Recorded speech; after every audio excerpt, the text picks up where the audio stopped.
Thank you, Dick. Appreciate that. And we have to be flexible in this world, so I heard it was a great performance 2 days ago when we didn't show up. So anyway, welcome. So glad you could join us. My name, again, is Greg Schrock. I am not formally trained in any of these questions that we talk about, and yet I have been studying it for many years, have an intense interest in the big questions in life, how science and faith might interact and that sort of thing. And so just a real pleasure to be with you today and to have this opportunity to dialogue on this important topic. So for those of you who have not been to a Socrates event, I want to start out by just reading the mission of Socrates at SaddleBrooke. The mission of Socrates at SaddleBrooke is to explore and discuss the big questions of life regarding origins and destiny. Where did I come from? Where am I going? Why am I here? We examine evidence from science, from philosophy, from theology, from history, from the humanities, from psychology, all sorts of different disciplines. And we try to follow the path of inquiry with an open mind, following the evidence wherever it leads. So that's the mission of Socrates at SaddleBrooke. Today is the 5th installment of season 3. And just very briefly, I'll go over what the first 4 were. So the first session, we made a case that a creator is the best explanation for the beginning of the universe. This next session, session 2, a creator is the best explanation for the fine-tuning that we find in the universe and on Earth for human existence. Session 3, we talked about a creator is the best explanation of the origin of information that we find at the very small scale in the DNA of each cell that we have. And also, a creator is the best explanation for the origin of life itself, going from non-life to life. And then finally, the last session was a creator is the best explanation for the complexity of life. So once we have information, once we have life, what's the best explanation for the complexity of life that we find on this planet? Today's topic, what does it mean to be human? Do we have a soul? What does science say? So we have started with the beginning of life, the beginning of information, and then we expand it to the complexity of life. And today we're going to be actually narrowing it down to talk about what does it mean to be human, and in particular, are there any immaterial things about being human that cry out for an explanation? Welcome, Stu. It's good to have you. I love these conversations. Mm-hmm. We're going to go ahead and start with what you say is the dual nature of humanity. Now, I watched a whole bunch of videos that you've put out on the website. By the way, the website's packed with information. I highly recommend that you go there and check out all the videos that Stu has produced prior to this time. But you talked about the dual nature of humanity. Can you explain to us what that is? Well, we know we're body and soul, don't we, Greg? I mean, even a song about being a body and soul, but we never question that. What does that mean, body and soul, right? Because we don't normally question what a soul is. So I think I ought to start with understanding what a soul is. A soul is our essence, right? I mean, that's who we are as a person. We know we have a body, but we are a soul. What does that mean? Well, just look at the 2 columns here a little bit. Body is physical. We know that. We know a soul is not physical. There's no place that I can go and have my soul removed and keep it by my bedside or anything like that. We have a brain. We know that. That's the organ up here. But is that all we are? Is it a brain state? I don't think so. There's something called a mind that's much bigger than a brain, and we're going to talk about what that means today. We're mortal, right? I'm mortal. You mortal? I think we're all mortal, Pretty sure right? I am. 100%, right? Mm-hmm. Yep. 100% our expiration date, we're going to be meeting what lies beyond that. But the soul, we think, is immortal. There's nothing, if it's not alive in the physical sense, then it can't be killed either, right? So the body is material. We know that. But the soul is immaterial. Can you have an immaterial reality? I mean, I think so. There's atoms there that we never see. There's quantum particles somewhere that we don't see. But we see the effect of these material things on our physical universe and our physical being. So we know that there's things that are immaterial. And then I'm just talking about the science now. If we talk about philosophy, there's names for this kind of stuff in philosophy. In philosophy, if you just have a body only and that's all you are, then it's called monism. Mon, one thing. But a soul and a body is called dualism. There's two aspects. Okay. So I'm going to be talking about the material reality that's in the green here and on the left-hand side, and I'm going to be talking about the mental reality on the right-hand side too.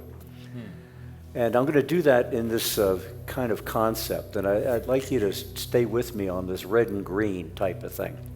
Look at the difference of what's happening with the red and green.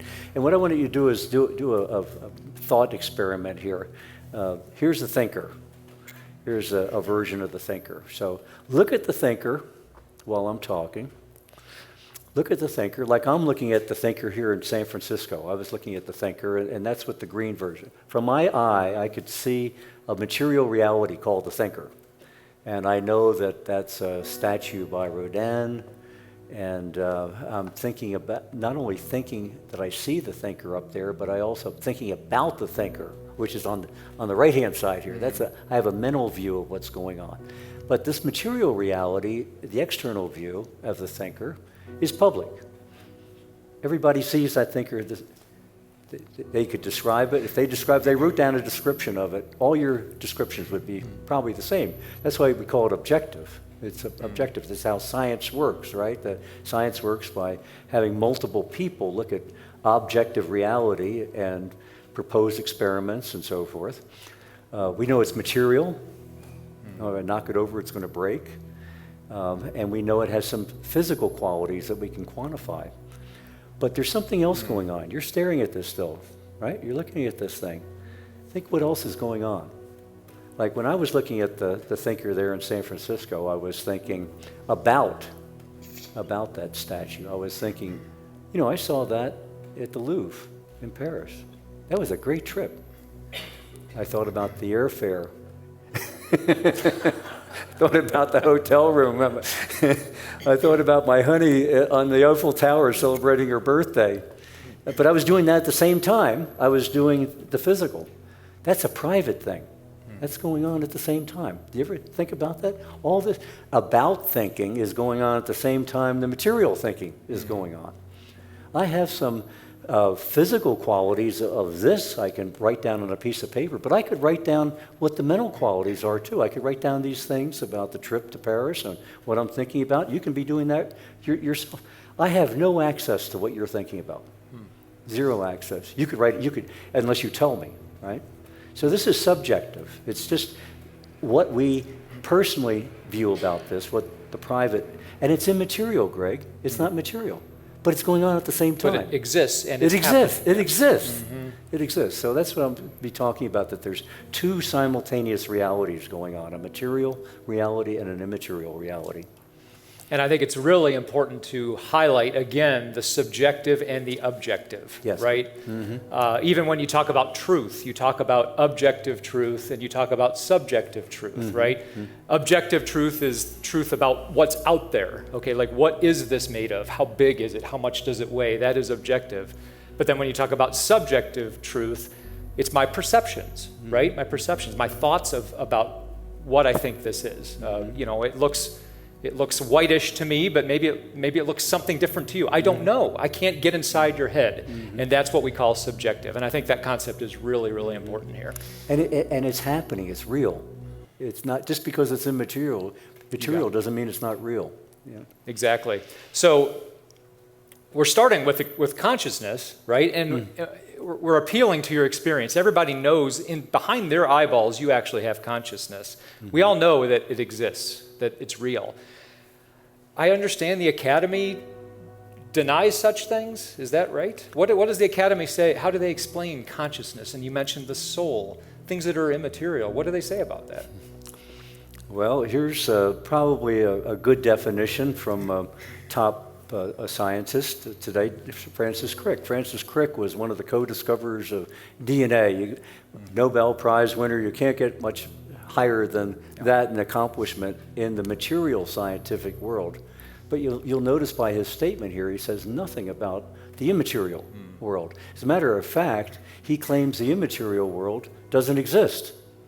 How does he do that? Well, let me read this word by word, because this really penetrates. He's talking to me, and he's talking to every one of us here. Our joys, your sorrows, your memories, your ambitions, the qualia that I'm talking about that exists in the mind here, your sense of personal identity, free will, your free will, are in fact no more than the behavior of a vast assembly of nerve cells and their associated molecules. That's very unsatisfying.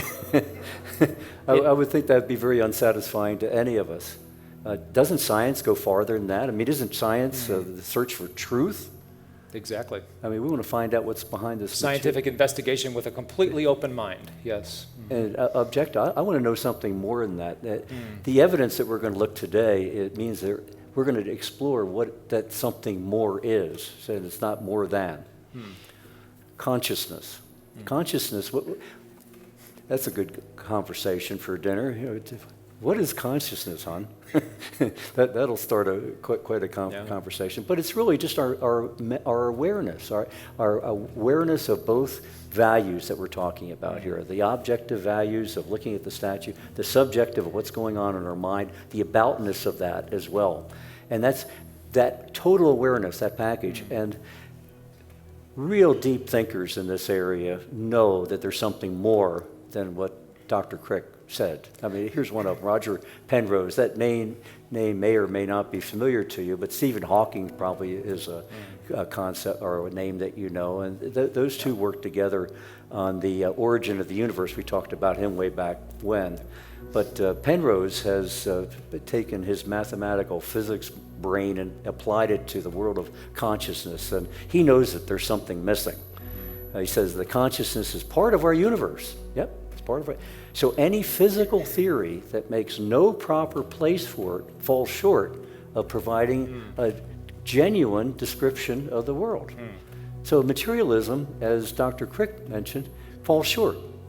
So we want to ask that deeper question. Gotcha. How do we go to something more? So Francis Crick, he denies really the existence of these immaterial in realities. Yes. At least Roger Penrose is a step further. He recognizes that these exist, and he's saying any description of reality has to take these things, these immaterial things, into account.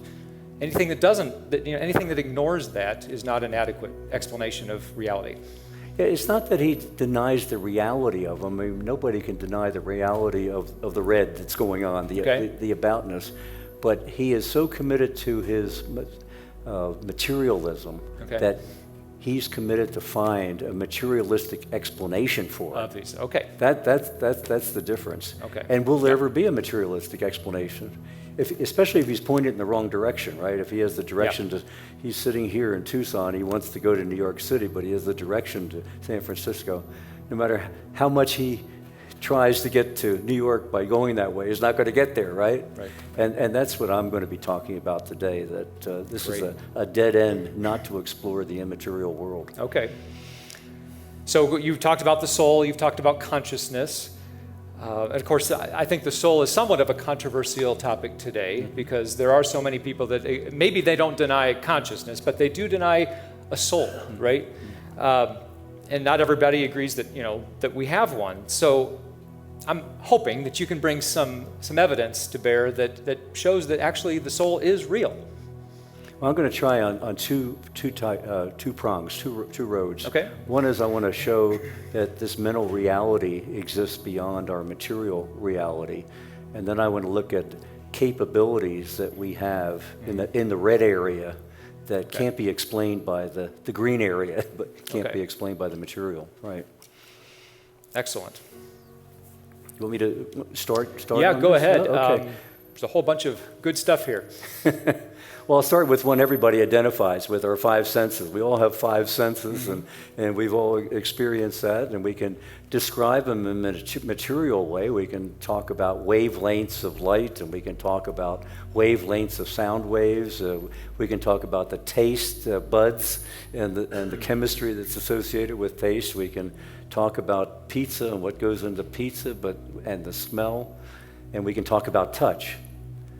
But none of these explanations are talking about the abstract of what's going on, that mental process. Like the gal here, she's smelling that pizza.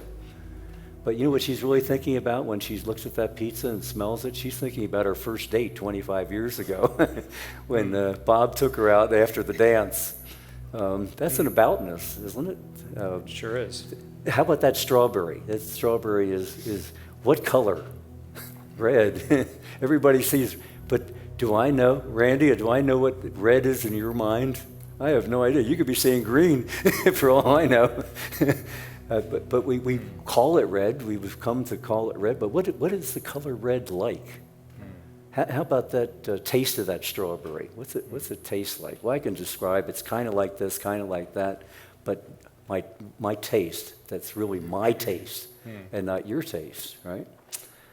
How about the sound, middle C on the keyboard there, 256 hertz, I can measure that, but what am I really hearing? We can't know another person's perspective on this area of sensations.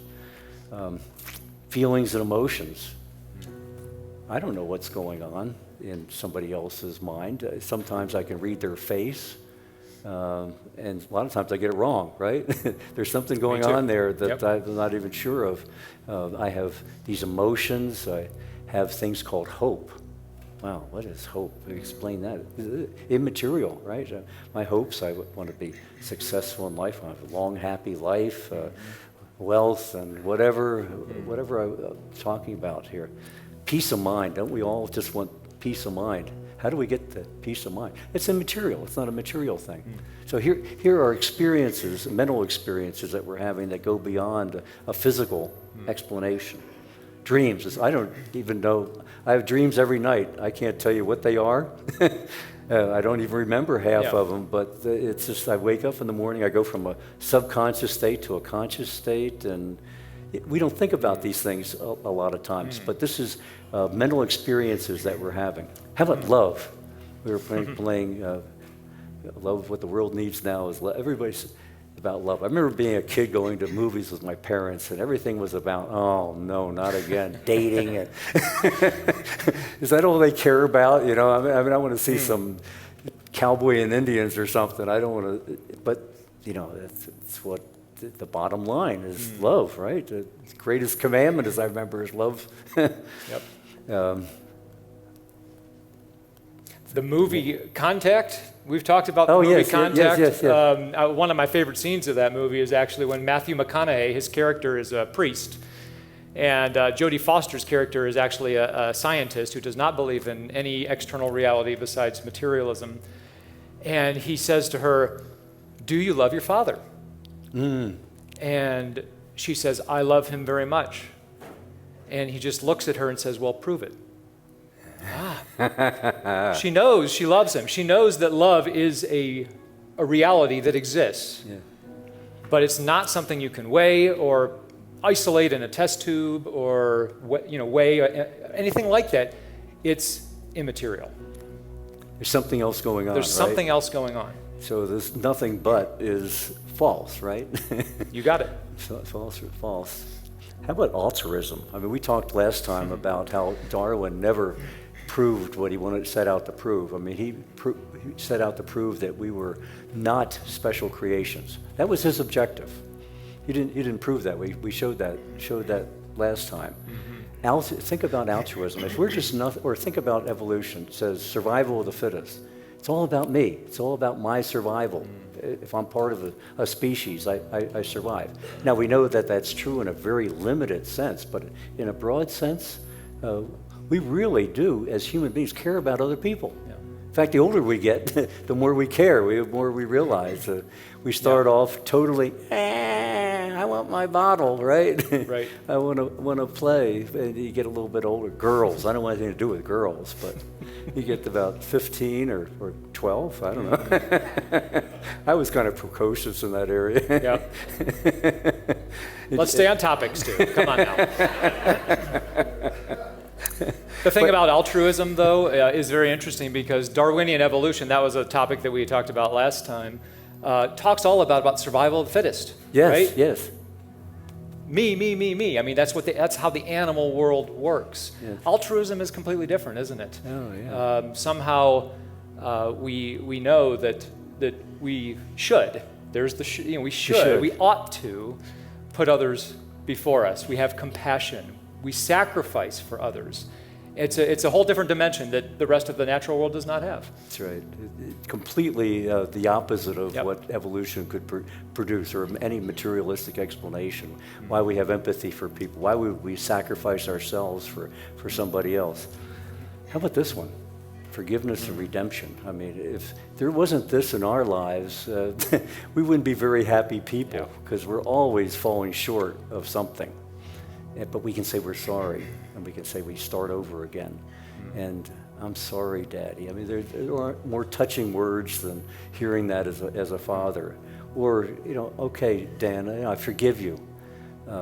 We carry this guilt with us, and we know that breaking this chains of guilt is huge in our life. Who recognizes that bottom picture? Ah, yes, right. What was that?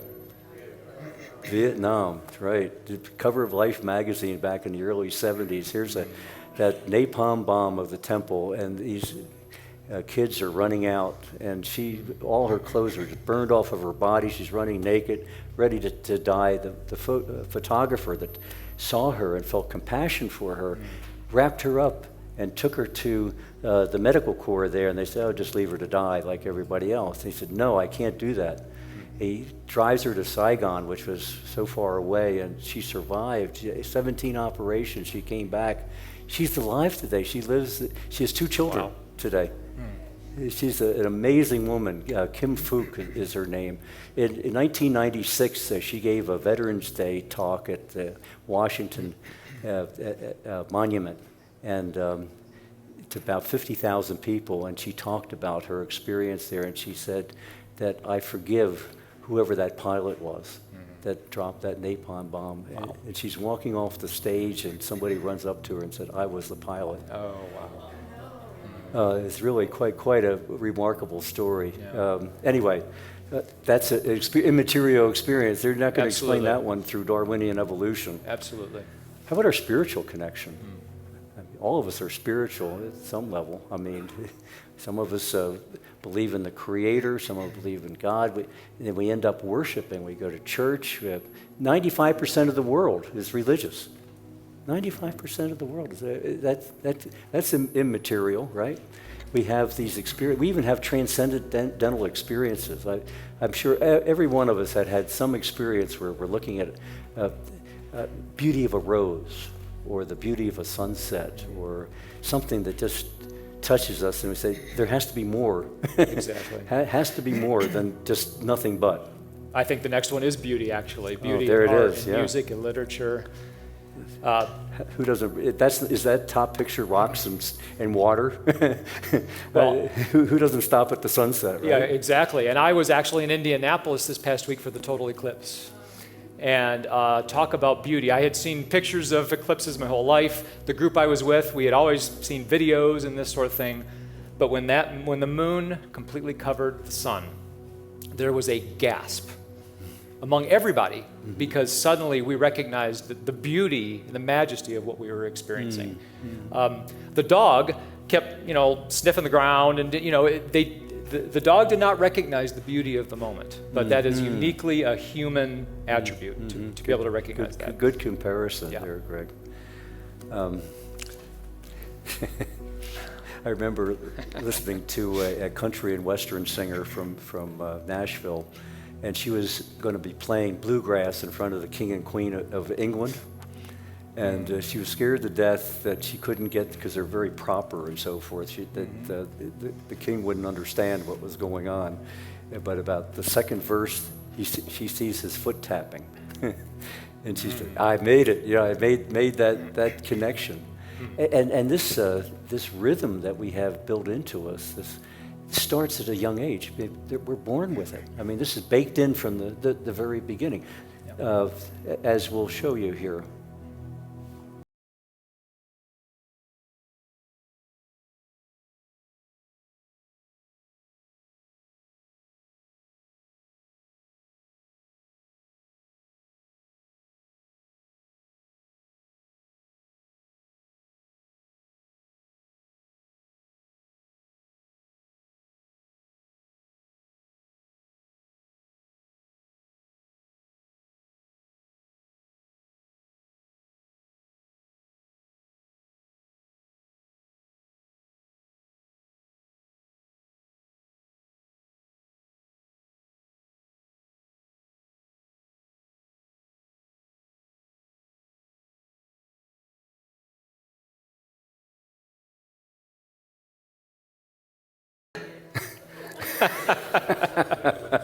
Baked in from the beginning. Absolutely. And I saw some of your toes tapping too out there, actually.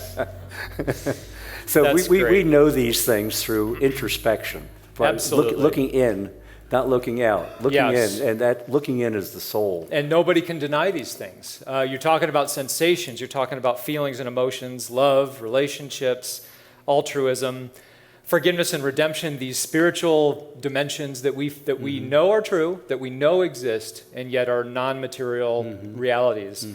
Beauty, art and music and literature, and of course rhythm, a little soul in our soul, maybe, Little soul. right? Yeah, that's what we're talking about. So these are all realities of humanity. We all recognize that. A few of these, you might say animals actually have the ability to do. Like I look at sensations, feelings and emotions. We all have dogs, we all have cats. We can see some feeling and emotion in these animals. Interestingly though, in your videos, you talk about capabilities of the human soul that are completely beyond the ability of the rest of creation, animals and so forth. So we've talked about realities. Now, can you take us through some of these capabilities that you talked about? And I like the fact that you brought up the animals, because they do have features of it. But humanity goes beyond. It's not the same old, same old. It's just not an extension. Like when Darwin first talked about this capability, he said, well, birds chirp and we learn chirp, language and so forth, chirping. No, we're talking about another dimension. Yeah. This is another dimension. Yeah, and I've heard it called like that there are soulish animals that do have something that resembles a soul and maybe some kind of semblance of it, but it's not like what we have. Not like what we have, right. And you're asking me to talk about these immaterial capabilities that go way beyond. I mean, we'll look at, we'll understand all these. I mean, think about symbolic representation. Animals can't do symbolic representation. I mean, they can sniff, they can do things that sound close to what maybe we can do. But think of the uniqueness of taking symbols, making symbols out of sheer, whole cloth, and just starting a language, all the different languages of the world. Look at the guy at the blackboard there doing mathematics. One paper came out several years ago about the unreasonableness of mathematics. Why is it unreasonable? Can you imagine what he's doing on the blackboard here translates into a rocket taking off and intersecting the moon, or launching the James Webb Telescope? There should be no connection, and yet there is a connection, right? The immaterial, what's going on. And back in 2014, the top evolutionists, Noam Chomsky, artificial intelligence, guru, 8 of them got together and said, we have to understand what's going on here with language. I'm sure language evolved from the animals, from bird talk or whatever. And this was their conclusion. We have no idea, zero, no idea how this came about. That doesn't mean people don't have opinions about it, but when you put it to the test, there's nothing there. What fascinates me about all of that is that squiggly lines that we can make on a paper, whether it's letters in an alphabet or whether it's parts of mathematical formulas, those squiggly lines represent something else. They represent something else. It's an aboutness. I think you mentioned that earlier. And there is no explanation materialistically that something could be about something else unless you enter the human equation into all of this, the immateriality that we have. It's an amazing thing that we can actually understand that things, squiggles on a paper can represent other things. Amazing. And that can be useful to us. That's what we get excited about, Socrates thinking deeply about some of these things that we just take for granted. We take it completely for granted. But when we think deeply about it, it just evokes awe and wonder, doesn't it? It sure does, yeah. Here's another one that evokes. Think about the technology we have today. Where did that come from? Well, it came from these immaterial squigglies. Yep. Step by step by step, there was fire and, and rain. I've seen fire, no, I've rain. No. But the creative process, just think about the creative process. I mean, invention.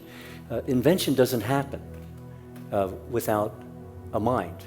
In fact, a human mind. At the level we're talking about, sure, a chipmunk can do certain things, and a beaver can build a dam and so forth, but building a spaceship to go to launch the James Webb Telescope is a whole other level. Yeah, it's just not the same.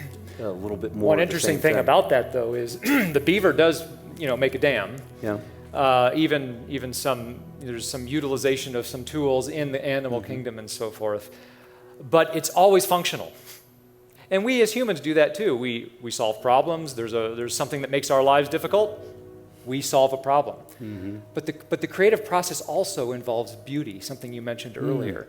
So we don't care just about the functionality of it. We care about this aesthetic quality of the creativity, the things that we create and that we invent. Wholly unique to the human experience. And the real heavy scientists like the Albert Einsteins that come up with E equals MC squared, one of the reasons he loves that is because it's beautiful. Because simplicity. It exactly covers a whole multitude of things with one simple formula. Yep. That's one of the things that drive the true creative scientist is to understand the beauty and the awe and wonder that sits behind it, as well as the material explanations. Yep. This is a big one for me. This was my philosophical quest in my 30s, meaning and purpose. What's the meaning of it? What's it all about, Alfie? What's the meaning of it? Don't we all have that drive? Everybody has a drive to know something, to achieve something, to be better, to go on. I mean, there's nothing worse in this life to have no meaning and purpose. In fact, one of the reasons we took the name Socrates for the group is because we just loved his saying, an unexamined life is not worth living. I think we can all relate to that. If we don't have any meaning and purpose in our life. Yeah. Ernest Hemingway came to the end of his life that way. He said he could no longer find meaning and purpose in his life. So what's he do? He puts a shotgun in his mouth. I mean, the existentialists say that the only decision that we have to make is, do we commit suicide tomorrow or the next day? Yeah. We're driven to achieve, to understand. We have goals. I mean, just think, this is called, in philosophy, it's called teleology. It's a huge aspect of philosophy that Darwinism denies. They deny teleology in nature. Meaning or purpose. Meaning and purpose. Or goal in mind. Goals. Yep. There's no goals in evolution. It's random. It says a random cause and a natural selection. What does that mean? It's just chance. No, we have goals. In fact, we know things where we are in life by having a bullseye, a plan. Are we on target or not? And we're willing to take even risks in our own life to achieve those goals. And we can't wait to get that high five for that hole in one, right? I mean, achievement is huge. Meaning and purpose is uniquely human. Uniquely human. Oh, here's another one that's totally uniquely human, Greg. This is a huge one because we think about not just the objective reality of the stars and everything that are out there, but Immanuel Kant says famously, two things awe me the most: that starry sky above me and the moral law within me. So there's a recognition of the moral law. It's in here. I mean, we all feel it. Yeah, it's in here. It's a Right. mental state. It's just not a brain statement. I can't do an operation and find where my conscience is. It's not my pituitary gland or whatever, but it's a mental, immaterial state. And this objective morality, Greg, is really huge, because if there wasn't a law above the human law, if there wasn't a way of differentiating between Mother Teresa and Adolf Hitler, if there wasn't a law above the moral law, if any of you saw or read about the Nuremberg trials, the Nazis that were on trial all said the same thing. We were just obeying a higher law. Well, what was the higher law? Well, it was Hitler. Yeah. Was that moral or They were immoral? following orders, yep. But we knew it was immoral, right? And we all know in our soul, in our senses, that there is higher laws. I mean, killing babies for fun. Does anybody believe that there's killing babies for fun? I mean, this is not a subjective thing. This is objective. This is something that exists beyond ourselves. Dostoevsky said it best in The Brothers Karamazov. He said, without God, anything is permissible. And that's what we're kind of seeing in our society today, isn't it, Greg?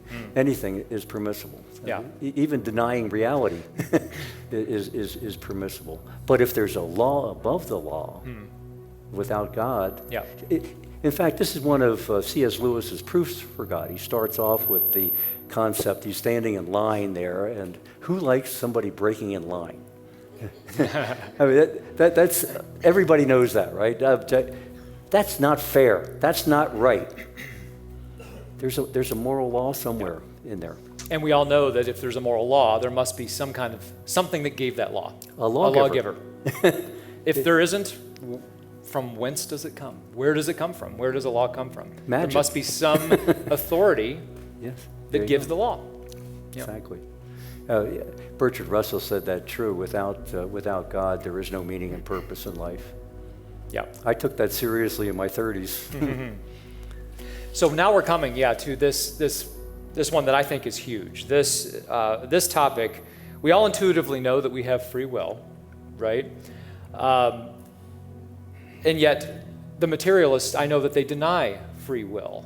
So isn't this kind of, we've been talking about immaterial realities and immaterial capabilities of the human soul. Isn't free will where the rubber meets the road? This is where we actually can live out these immaterial realities that we feel?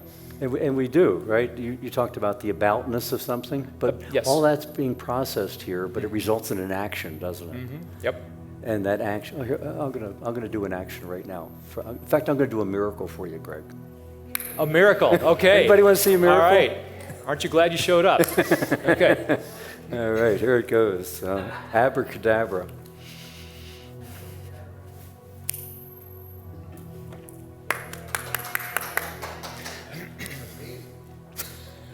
Amazing. Here's what materialistic science tells us: that action was predetermined by by physical states. In other words, all the atoms in the universe lined up my brain to do that. So I have no free will. It's called determinism. Everything is determined by physical quantities, physical reality. Determinism. I don't think so. I don't think anybody else thinks so either in their own subjective experience, right? I think we all believe we have free will. That comes from a mind state, and it's a personal mind state. It's my reflection on the aboutness that I see in my brain, the inventions that I take that in and put out. And I decide to raise my left hand. And great experiments have been done in this area that I'm going to talk about, the Penfield experiments and the Libet experiments.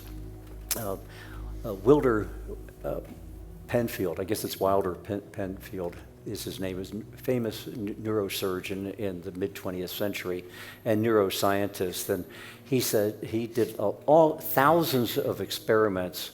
And you've probably seen these on TV and so forth, where the patient, in his case, the subject, is in bed, has a helmet on, and that helmet has electrodes that are aimed at certain portions of my cortex, my cerebral cortex, and he zaps a particular area of the cerebral cortex, and my hand goes up. All right, so he knows that has a brain. That's a brain state. He's touched a brain state here, but was that a free will experience or not? Well, what he found out is these were free will, not free will experiences. He found a particular place where the brain was the conduit to cause the motion, but it wasn't the will of the patient. Okay. Because the patient would say, "You did that. I didn't do that." He could evoke sounds from a person. You dragged that sound out of me. He knew that. He could not he could evoke physical things like what I'm talking about, but he couldn't evoke creativity. He couldn't evoke coming up with a language. He couldn't evoke some kind of creative experience or mental experience. So you're saying the patient could tell the difference between when they're prompted, when they're caused to do something, Exactly. and when they just through their free will decide to do something. They can tell the difference. They could tell the difference. Yeah. So the brain is involved, obvious, but it's Of course. no more Yeah. than like a receiver from a transmitter. Think of the mind as the programmer, and the brain is the programmed, the computer, right? But the real essence is with the programmer. So there's something else going on. Benjamin Libet did some really interesting experiments with free will. What he did is he outfitted his patients with a monitor that monitored brain waves, like EEG or MRI, or they've done both of these because they've been doing these for years now. They have hundreds of thousands, if not millions, of data points on this to decide whether or not a mind state is a free will or it's materialistic. And what he found out by putting thoughts into a mind state was that these free will. Let me explain what he did. He made a device called a clock. It was kind of like a clock, like the clock on the wall back there. And when he asked his patients to do a free will action, like I just did out here, and he said, anyone that you want to do, but when you decide to do it, you press this button. And it noted on the clock what that was. And he measured the time between the actual action and when the person thought that he did the action. Okay. And there was a time delay. There was a 400-second time delay. But it was not a time delay afterwards, it was a time delay before. And they said, initially, and he was a committed materialist, he said, I think I've shown here that that action was caused by a brain state, not by that person's free will, because there's a 400-second, it shows up first in his brain, didn't show up on his action. So he said, what I'm going to do is I'm going to have the patient veto the action after they decide to do it. So in other words, the person decides that they're going to do something, they note the 400-second delay, but immediately they veto, and he expected to see another spike on the monitor, that the brain is actually doing this. Yep. Nothing. Absolutely nothing. So the brain did not register when it did the veto. It didn't is what you're register saying. the veto Yeah. at all. And what he saw from that is that the 400-second before was that kind of like a readiness that the brain does. The mind said, I'm going to do something. The brain said, all right, I'm getting ready. Okay. Think about this. Think about temptation. Anything you want to think about in temptation, think about what happens next. You decide whether or not you're going to yield to the temptation or not. It's a yes or no. That's where the free will comes in. So what actually Benjamin Libet proved here was not free will, but he did prove free won't, it's called. Oh, interesting. He proved free won't. But today, the neurosciences they look at the lipid experiments as supporting their cause, but it's highly debatable. I mean, they just will not, in the materialistic community, admit that there's anything immaterial going on. Wow. So let's talk about death and eternal life. This is another something that is uniquely human. We ponder death. We hope for something beyond. And you're actually going to share, I think, some evidence that actually there is something beyond. So what about this death and eternal life topic? Well, we've all heard about near-death experiences, right? Near-death experiences are real. There's probably several 100,000 cases now in the United States. In fact, they even think that there's 4% of the people have experienced near-death experiences. So what's really going on? Well, is that really death or not death? Well, here's the experiment that I use in this example. It's a gal by the name of Pam Reynolds. Pam Reynolds was a singer-songwriter from Atlanta, Georgia. She had an aneurysm in her brain. Aneurysm, as some of you know, is a weakened spot in one of the blood vessels there. And it swelled up and it was very thin. And if that popped, she'd be done. Right? And she knew it. It was recommended to her that she look into the Barrow Hospital here in Phoenix. And Dr. Robert Spetzler, who is the head of mind sciences at the University of Arizona, a professor there and also a top surgeon in this area, specializes in something called hypothermic cardiac arrest. What does that mean? Well, that means if you get too cold, your heart stops. And if your heart stops, your blood stops pumping. And here's what he proposed. He said, I'm going to stop your heart. I'm going to put you into hypothermic cardiac arrest because I need 15 minutes to fix this aneurysm in your brain. If I can drain your brain of blood, which he can, I mean, we know how to do that. We can drain the brain of blood. I can't, drain you know what the I'm brain saying. of blood. Yes. Say that 5 times in a way. No, thank you. I'm going to flatline you. And Pam said, all right, I'm going to die so I can live. And they actually put her into a death experience. She was flatlined, not only just the heart goes out first and the brain keeps on ticking, drain the blood. She's completely flatlined for 20 minutes. He performs the operation and she comes back from that and lived a very productive life after that. But these folks that go into these near-death experiences have these out-of-body experiences. They actually spiritually float out of their body. They see what's going on. She has this scene of this hospital room in mind.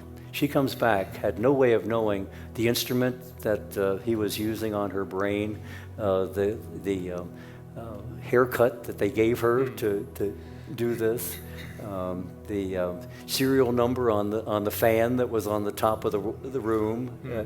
She even heard two of the doctors. There was about 8 doctors, maybe 10 doctors in there, because this was really a highly publicized case. Sure. The whole BBC production was done on this. I'm sure you can find it on YouTube. And she heard this conversation when they were draining the blood out of her brain. They tried to put a needle into her leg to drain some of the blood out of her body. They kept her rest of her body alive on a heart-lung machine. And no, the brain, that vessel is too small. You can't use that. And somebody said, well, try the other leg. She recorded that. She knew that information when she came back to it. And they all and most of these experiences are all the same. They have this spiritual floating. There's no sense of time. There's a light that they see. No. And it is interesting, based on their spiritual condition before they go in the operation, what color that light is interesting. I won't go into that, but in her case, it was light and love, and a lot of these folks don't even want to come back.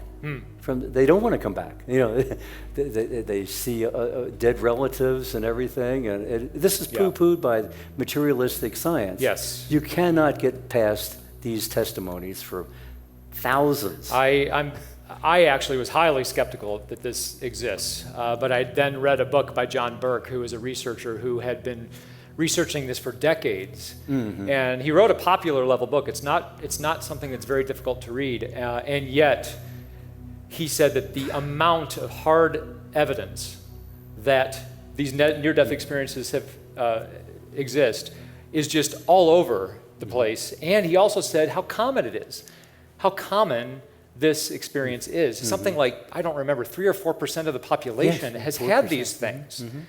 Now he said, well, why don't we all hear about them? Well, a lot of people think they're gonna, if they tell their neighbors that they've had this, they're gonna be labeled as a nut. And so they kind of keep it, on the down low. But there's lots of hard evidence to show that this actually is real. And it more convinced people are me. raising their hand now and admitting to it, right? Yep. Fascinating. So we're at this summary page here of all these immaterial capabilities. And so you made an argument for language, mathematics, logic, and reason, and how we use symbols, symbolic representation to work those out. Creativity and invention. It's not just technology, but it's aesthetic as well. The quest for meaning and purpose. You talked about teleology, and we know that materialism doesn't even allow for such a thing. We can't have purpose and meaning, and yet we know that there's purpose and meaning. Quest for justice and objective morality. You made a case that, well, if there's a law, there's got to be a lawgiver. We all understand that things are really wrong, whether or not we think they are or not. And then you talked about contemplation of death and eternal life with near-death experiences, and then free will. So these are all capabilities that the human soul has that are completely immaterial, and yet we know they exist because we're able to do such things. I think those things exist more than the material things. I mean, I know I love my wife. I know I love my children. I know these things because I know it, right? Sometimes you can't prove the material things, but you can prove the immaterial things, at least to yourself.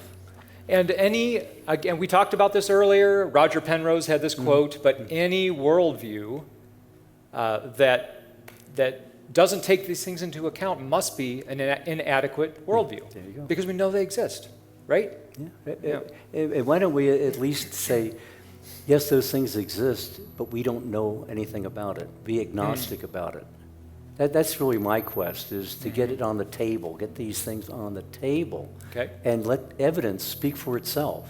Don't wipe it off the table ahead of time just because you don't like it, just because it's immaterial and I can't do an experiment. I can't do an experiment in my lab on it. But you can do experiments on it. That's what I was trying to show here. That you actually can, because you can look not at what's exactly going on. I'll never know what's going on inside your head, but I can see the effect of what's going on in your head. Right. One thing is you can tell me. One thing, you can do something that I have no idea. You can show me what the color red is in your eyes, right? By comparing it to something else. So let's allow this in the science. Absolutely. Let's allow immaterial things and the effects that they have. Yeah, you actually mentioned, I think on the next slide, that this is the biggest deception in science today, right? This is almost a hobby horse with me. It is, let's get it on the table, let the evidence speak for itself. If it points that direction, does it point that direction? And let's decide for ourselves, right? So I really want to keep this to an evidential type of thing. Now, you mentioned in this slide, you mentioned intelligent design. If any of you have been at any of our sessions previously, we mentioned intelligent design as a viable option to explain all of this. I think you've made a convincing case that materialism can't explain it. Can you remind us quickly what intelligent design is and if it can explain these things? Intelligent design is science. It holds that certain things, not everything, but certain features of the universe and of living things are best explained by an intelligent cause.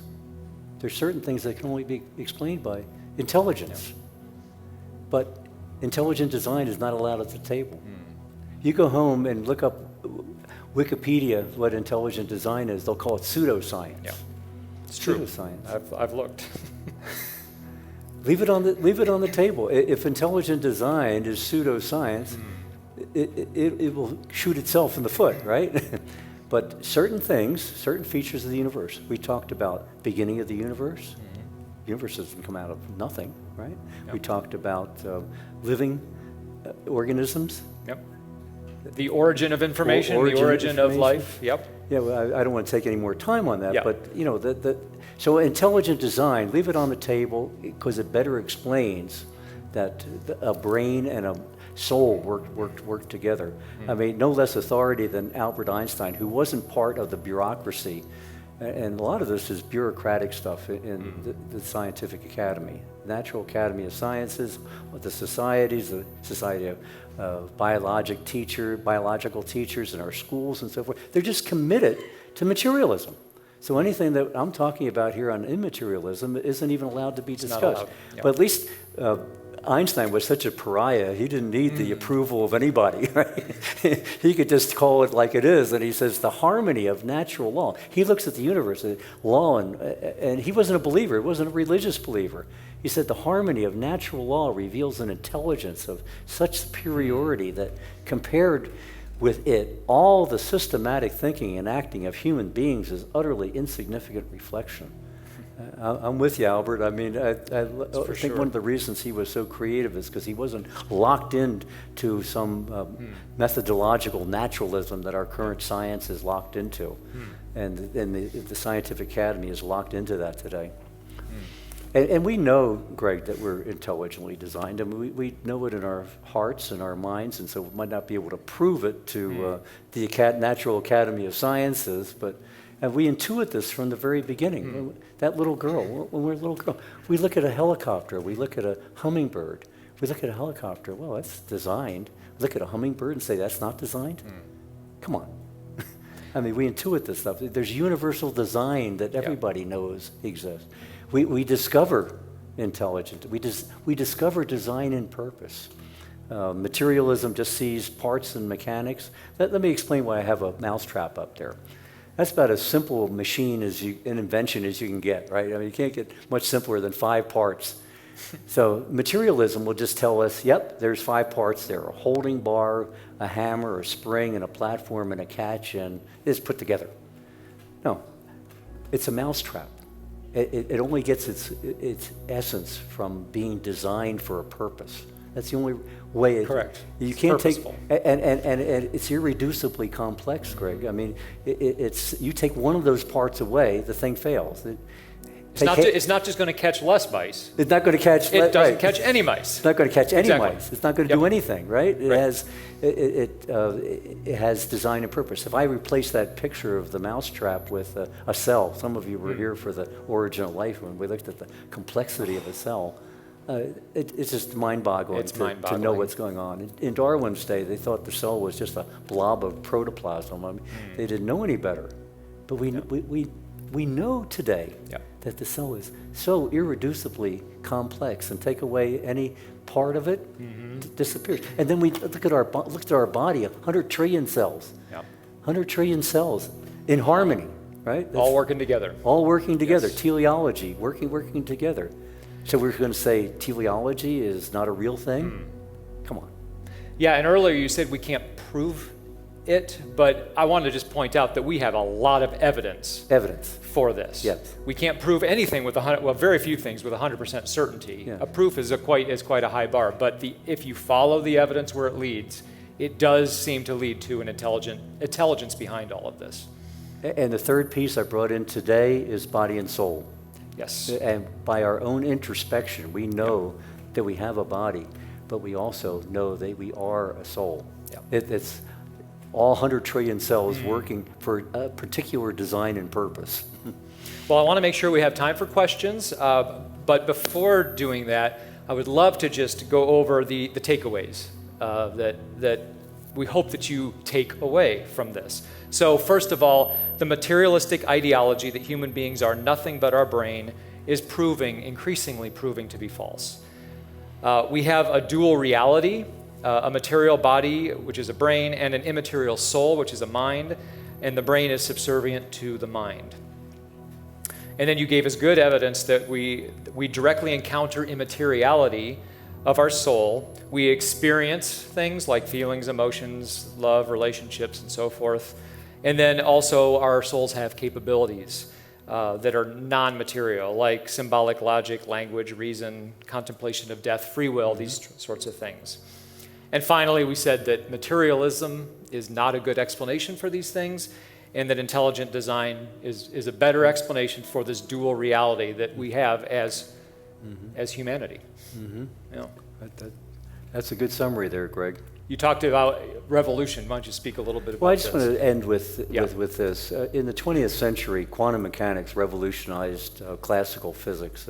And if you remember from your high school science, Isaac Newton had the laws of motion, and they're really, really good for 300 years. But Einstein comes along and talks about relativity, and it makes minor adjustments at the very, very small level. But today we know quantum world is the real world. We don't fully understand it at all.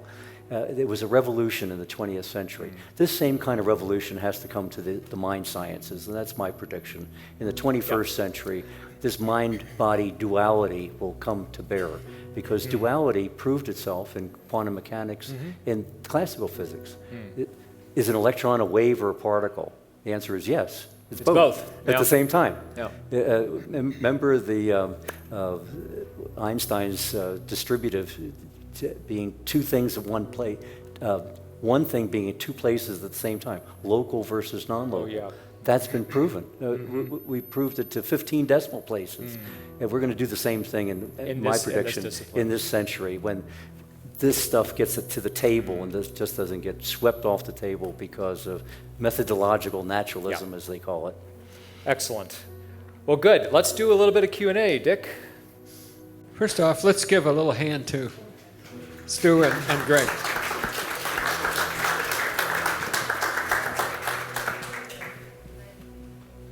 I have a question to start out with.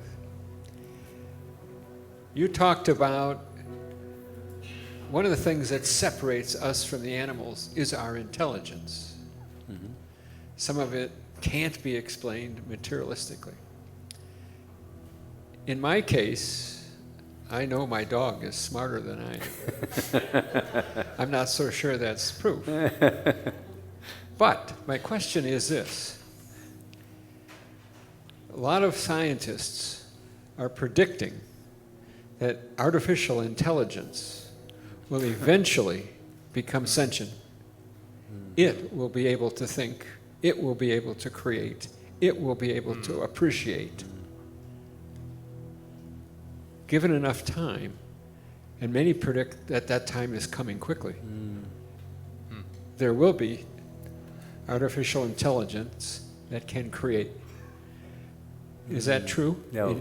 How do you feel good about point. And all the hype it gets today and so forth, I think the majority of people think, well, it's probably going to happen. All the smart people are telling me it's going to happen. But think of it this way. What is artificial intelligence? It's artificial. It's not real intelligence. It's been programmed by somebody else.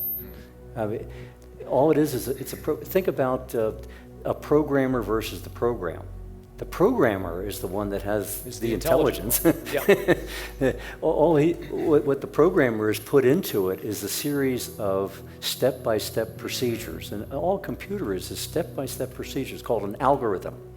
And algorithms proceed step by step by step. So if you could take a material body and take all these brain states that we're talking about and put it into a step-by-step procedure, but it's not going to happen because it's subjective. We have no idea what's going on in your mind. You have a subjective reality, and that cannot be simulated on a computer. There's always, like when when Big Blue, I think it was, yes, Big Blue defeated Boris Kasparov. Kasparov, in a chess match. Did that computer say, wow, I beat Boris? Did he take Lady Pink out for dinner that night to celebrate and get a high five? It's clueless. I mean, nothing. So my take on this is no. There's no such thing as the computers ever becoming smarter than we are, because we are something special. We're something immaterial. So the people in that it's wishful thinking that artificial intelligence will become sentient at some point. It's wishful thinking. My opinion is that, yes, artificial intelligence will have its place, and they could probably do calculations much faster than the human brain can. But the dimensionality that you have talked about today, everything about those experiences and capabilities, I don't think it's ever going to have that dimension to it. And that's the mental, the mental reality. The Yes. physical reality, absolutely. Yes, right. Anybody else with a question or a comment you'd like to make? Over here. Yeah, and by the way, anybody who even disagrees or wants to make a comment, you have the floor, but just don't take more than 60 seconds, okay? Yes, Richard. Okay, I don't even understand this, and I'm certainly not an expert in it. But AI is very, very dangerous. It certainly doesn't have a soul, but it's not an algorithm. It learns stuff, and it can, as much information as is provided, it actually makes probably better decisions than people do. It's better what? Or it will. I'm sorry. Turn him up a little. I'm not talking. Oh, that's better. there we go. Sorry. Between my bad ears and... Yeah, all I'm trying to say is not to contradict what you've said, Yeah. but to try to describe how dangerous AI really is. Yes. It appears that it will transcend people and already does right now. I mean, it's very scary. And how does it do that? It's not an algorithm. It learns stuff. It's provided with way more information than any of us has. And it can make better decisions and write better papers than people can right now. Oh, I agree with you, Richard, on so all that, yes. I agree with it's very dangerous, too. Yeah. But when I say it's an algorithm, whatever AI programmer wants it to do, he has to make it into an algorithm for it to process. I used to think that too, but I don't think that's true. Oh, okay. I'm a programmer, was a programmer. Yeah. I used to think that, but I do not believe that's true. And what's dangerous is that AI is going to think it's smarter than us and may try to eliminate us. There's a book to read on the subject. I'm sorry, it's too smart for me, but it's called The Dark Aeon, A-E-O-N, like age. And it's huge. Well, I certainly think it's dangerous. I certainly think that it has amazing capabilities to simulate a lot of decision processes, but it won't think on its own because it doesn't know how to think on its own. That's my opinion. On your very last slide, Stu, you had contemplation of death. Sigmund Freud wrote books on the contemplation of death.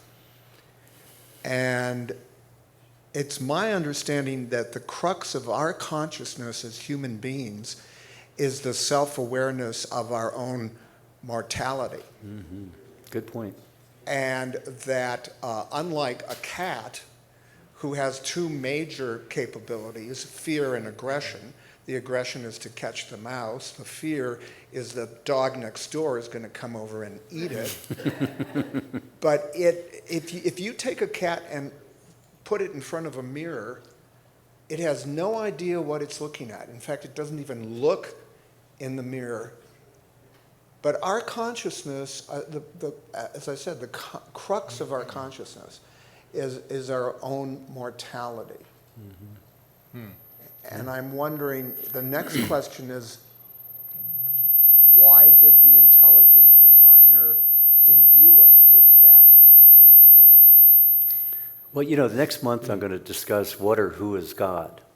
I mean, that's where the God question comes in, right? And so I'm not going to get into that now, but Yeah, the human being is the only animal that contemplates its own death. I thought that was good observation on your part, and prepares for it.